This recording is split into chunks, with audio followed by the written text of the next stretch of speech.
Hello curious minds explore with me ఛానల్కు స్వాగతం. Kitchen stories episode 6 chicken curry. Bachelors నుండి experts వరకు chicken curry వండడంలో ఒక్కొక్కరికి ఒక్కొక్క యూనిక్ స్టైల్ ఉంటుంది. నా స్టైల్ చికెన్ కర్రీ చూపిస్తారండి.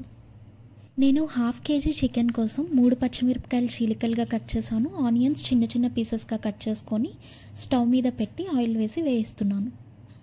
ఉల్లిపాయ మగ్గేలోపు నేను చికెన్లో 1/2 టీ స్పూన్ పసుపు, 1.5 టీ స్పూన్ ఉప్పు, 2 టీ స్పూన్స్ కారం, 1/2 టీ స్పూన్ అల్లం వెల్లుల్లి పేస్ట్, 2-3 గరిటెలు పెరుగు వేసి ఒక నిమ్మకాయ పిండి మొత్తం ముక్కలకి పట్టేంత వరకు సాఫ్ట్గా కలుపుకుంటూ మ్యారినేట్ చేసి పక్కన పెట్టుకున్నాం.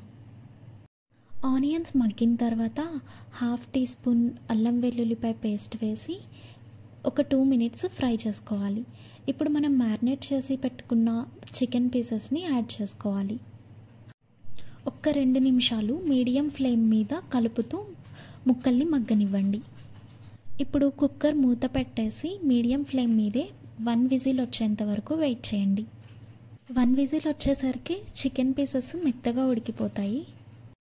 ప్రెషర్ అంతా పోయిన తర్వాత కుక్కర్ మూత ఓపెన్ చేసి గ్రేవీ చిక్కబడేంత వరకు స్టవ్ మీదే మీడియం ఫ్లేమ్లో ఉంచుకోవాలి. ఇవి దగ్గర పడుతున్నప్పుడు ఉప్పు కారాలు టేస్ట్ చూసుకొని సరిపోకపోతే యాడ్ చేసుకోవాలి. చిక్కబడ్డాక 1 teaspoon garam masala add చేసుకొని దించేసుకోవడమే. అంతేనండి, టేస్టీగా ఉండే చికెన్ కర్రీ రెడీ. మీరు ఈ స్టైల్లో ట్రై చేయండి. నచ్చితే కమెంట్స్లో చెప్పండి. Thank you for watching. Like, share, subscribe for more videos.